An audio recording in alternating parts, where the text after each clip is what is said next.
Welcome back to the channel. This is the Action Figure Grader, and today we're going to look at recent sales for the vintage collection. And as you can tell by this thumbnail, the customs makers that are out there are doing Hasbro's job. I mean, some of these items are really incredible. They're dioramas. This Sandcrawler we're going to look at the end of the video. This is what a HasLab needs to look like, and clearly the demand is there based on the number of these that have sold and the price they've sold at. So we'll take a closer look at that. There's some new releases that just came out, and obviously those prices are always high. So let's go ahead and take a closer look. We're going to start off with Power Droid, a pretty well-known seller for the vintage collection. Only two items from him this time, but the first one is the original issue VC92 Anakin Skywalker. Hayden Christensen's really kind of re-ingratiated himself with Star Wars collectors. It seems like folks realize that, hey, maybe he wasn't so bad after all. And he's done a really great job with his appearance in the recent Ahsoka, obviously the Obi-Wan Kenobi series. I think he's also going to be appearing in Season 2 of Ahsoka, so lots of cool stuff there. This was the unpunched US release for his original VC92. That one sold for $100, and then they also had a beautiful unpunched Android set, which I still don't understand why Chewbacca comes with C-3PO and R2-D2. It should have been like the Power Droid or R5-D4 or something like that. But for whatever reason, Chewbacca got stuck with the Android set. And this, I believe, might have been a Target exclusive. I cannot remember. But this one sold for $130. We had an original General Grievous. I mean, not original, but the non-foil version that is unpunched. And this was a big number. And Star Wars Galaxies was a seller. Those do tend to be his or her sales prices do tend to be on the upper end of the scale, but this was an unpunched that looked to be in really nice condition for VC17, and that one sold for $185, which seems like a huge number. Sellers got one more available. One of them did sell, though, at $185. I thought this was worth talking about. We've seen VC104 Lumat go for about $120 to $140 mint on card. And clearly, it doesn't matter whether it's mint on card or loose complete. This was a loose complete version of VC104 Lumat that sold for $120. So that's kind of an interesting sale there, given that you can get the vintage Kenner one for probably about that price or maybe slightly more than that. So pretty wild that a loose complete Lumat sold for $120. And I wanted to show you two different sales for VC34 Jango Fett. Both of them were unpunched. It's kind of shocking to look at an auction and then a buy it now situation. I'm not saying they're exactly comparable, but they're pretty close. They're both in pretty much near mint condition. This one had a little bit of a tiny crease on the hang tab, but that is a common defect for some TVC. Usually for the Canadian TVC, you see that. Anyway, this one sold for $51 in an auction plus $7 shipping. And then we had literally almost the exact same day a different seller, Primitive Irons, who is a very trusted seller for lots of different items. I've bought from this seller in the past. This one was obviously cleaner. It wasn't by much, but it was certainly cleaner. That one sold for $110. So $58 versus $110, basically 50% higher. And they both sold within about a day or two of each other. So pretty crazy to see the buy it now versus the auction price for Jango Fett. Wedge Antilles, also from the same seller, unpunched. That one sold for $100 after shipping costs. That's a pretty big number there for an unpunched Wedge Antilles. And then we've got the recent releases. These were, of course, over in Hong Kong, and people are willing to pay up for them. I'm looking at you, Boss Bounty. I know you're probably one of the buyers for this item, so you could get your video out for your channel sooner, but that's okay. I understand. There is a desire for a lot of these YouTubers to pay big money to get them first so they can give the review and they get lots of clicks. So I get it. No harm in that. $158, which is what this seller typically sells the new releases for in terms of the new waves from Hong Kong. So this one was $150 plus $39. Let's call it about $200.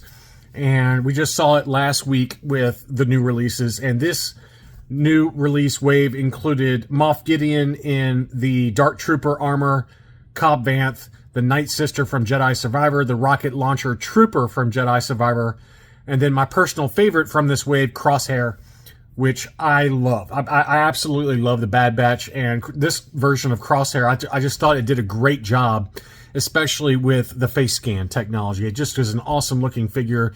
The gun, too, was a perfect, I don't know, it felt like it's got that heft when you look at it. So, Crosshair, and we got his partner in crime coming up, Hunter. That was a great example here in a little while. But, man, I love the Bad Batch. I just absolutely love that cartoon. So, $158 from the UK plus shipping for that new release wave. And I did want to let people know that Darth Revan does seem to be coming down just a little bit in price. So if you've been holding off, waiting for Darth Revan to finally come down in price, we've seen it going for $100 to $150, mint on card, ungraded. And this one sold for $67 plus $9 shipping.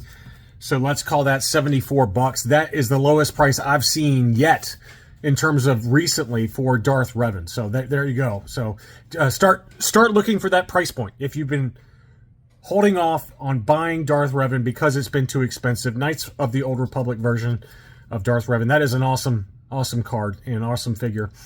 Some other TVC 1.0 that sold recently from Star Wars Galaxies, we had the ARC Trooper Commander. This was unpunched US card with the prototype FET offer. That one sold for $113 plus shipping. And then Princess Leia Bespin is one that usually goes in that $100 to $110 range. We did see recently, I don't know if it was last video or 2 videos ago, where we saw one go for $90. And somehow Star Wars Galaxies always tends to get that premium. And admittedly, most of their items are in very, very high grade. So it's kind of like Power Droid with their sales. They always tend to get at the upper end of the price range. But this is definitely the highest price I've seen in a while for VC 111 Princess Leia Bespin, $149 plus shipping. All right, on to the graded examples. And as I promised, Hunter, this was an uncirculated 85 grade. This seller decided to do the 3-tier grading with the classic label down below, which I think is the best, personally, even on modern items. I think if you pay the extra $15 or so to get 3-tier grading, it just looks a lot better. It tells a better story. And Hunter was one that I felt like was kind of short-packed, or it wasn't not that readily available when it was first out there. And it also has come down in price. This is an uncirculated 85 grade. It was listed for $120 and sold for $110, which I think is a great deal for the Bad Batch's Hunter. Same seller also had Mithril in an uncirculated 85. That one was listed for $120 and sold for $110 in a make an offer. And this was a lot of 2 with the Target exclusive Droids Boba Fett, only AFA 80 plus. And then they also had, I think, the Target exclusive vintage comic art version of Boba Fett that was an AFA 85 plus. So those 2 together sold for $280. And then the same seller also had another Target exclusive vintage comic art version of Boba Fett. This is an awesome card image.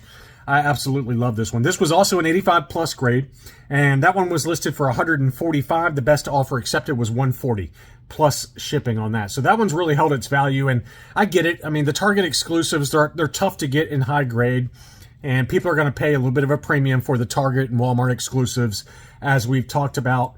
This I thought was a great deal. Now, this was the 2019 Luke Skywalker Endor, and this one was an AFA 9.5. Very high grade, and I'm shocked it was only listed for $110, given the 9.5 grade. I mean, I know it's a fairly recent release from 2019, but it's impossible, even with modern items, to get a 9.5. I don't think I ever got a 9.5 on anything I ever submitted to AFA over the years. I think I might have gotten one 9 point, maybe 2, on some Black Series that were collector grade from Big Bad Toy Store. That was a many moons ago when my channel was first starting out. I sent in some really high grade Black Series, which I think I remember getting 2. One of them was a Dengar, and one of them was the Emperor's Royal Guard re-release for the Black Series. And I think I got 9.5s on those. Those are the only 2 items I've ever gotten. I've never gotten it on a carded figure, though, with, you know, a standard carded figure type of setup here. So $110 for that seems like a really good deal. I mean, it's I gotta believe that's the highest graded on the population report. And I know it's modern. I know that most people that buy this stuff are not getting it graded, but I still think there's some value there, so that was pretty cool. 9.0 for Chewbacca, same seller. This one sold for $160. So again, it's kind of interesting that this same seller had a 9.0 for Chewbacca for $160, yet Luke Skywalker Indoor was a 9.5, and he sold it for $50 less.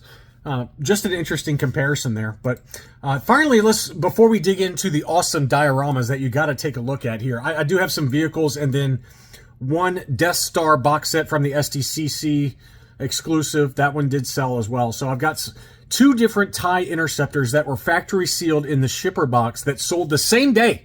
The first one sold for $270 plus $10 shipping, so that's $280 all in. And then the same day, another one sold for $294 plus $17 shipping, so about $310.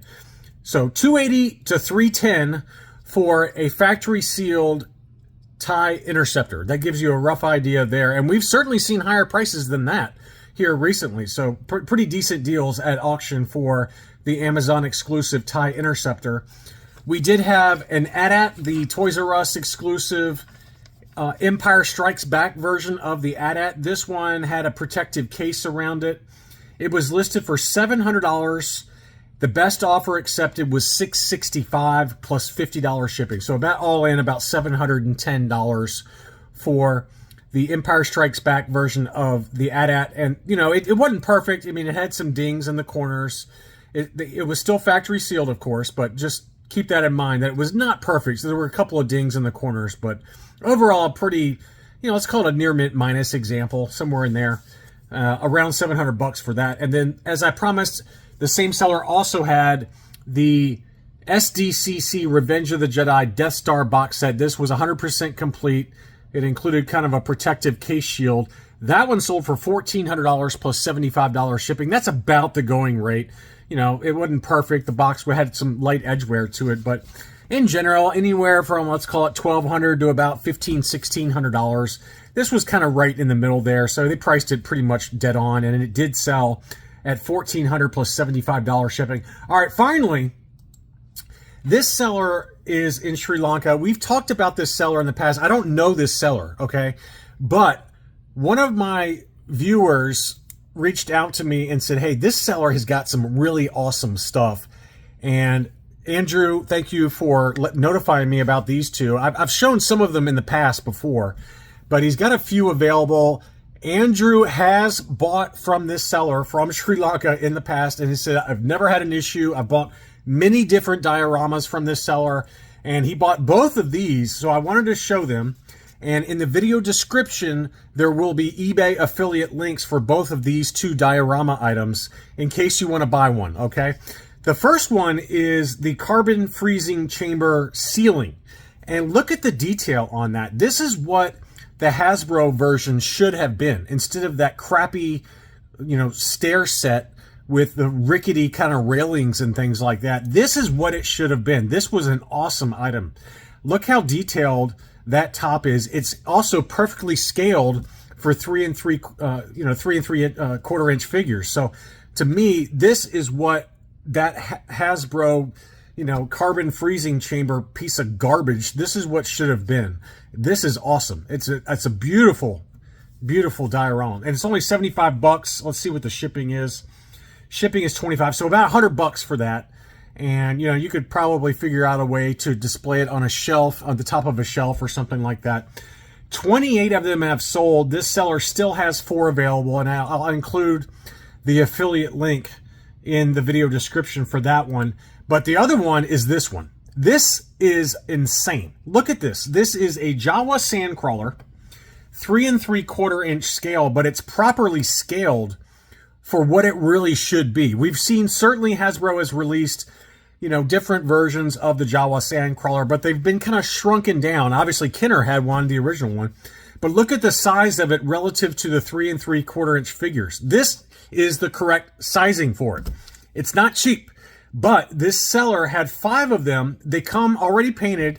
Andrew said it arrived. It did require a little bit of assembly. It wasn't that big of a deal, but it's got amazing detail on it. It's got this little arm that comes out for, you know, the magnets that they use for bringing out the, you know, the different droids. But look at the size of this thing and the details inside. Absolutely awesome. There's some, you know, kind of glamour shots that they did, showing it with different backgrounds, you know, in the moisture farm and things like that. This is really cool. Really cool. Now, it ain't cheap. All right. It's $2,000 plus $260 shipping. So it's $2,260. They had 5. There's 1 still available, but the details on this are incredible. And, you know, admittedly, there's only 5, right? And I'm not saying that Hasbro could do this in a HasLab at this price point and be successful. What do you guys think in the comments? Let me know.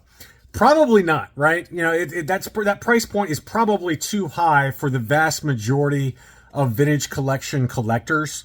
But look at the size of it. It is absolutely awesome. The colors and the detail on it are really, really impeccable. I love it. I mean, if in an alternate universe, I would have the space for this thing. This is so cool. So anyway, if you do want one, Andrew said that he did buy one and it did arrive and it's incredible. And he sent me some photos of his collection room. I'm not going to show them just to give him some privacy, but it was pretty awesome looking. It was pretty awesome looking. So anyway, I just wanted to share that this seller's had 3,500 transactions, 99.1% positive feedback. And more importantly, I've had a YouTube subscriber buy this and said it is amazing. And it looks amazing. I mean, it's just really cool. So anyway, you know, I'll put, you know, in the event you want to get one, I'll put the affiliate link in the video description for it. That is it for this version of my vintage collection market update roundup of different sales on eBay. Thank you as always for watching, and I'll be back soon.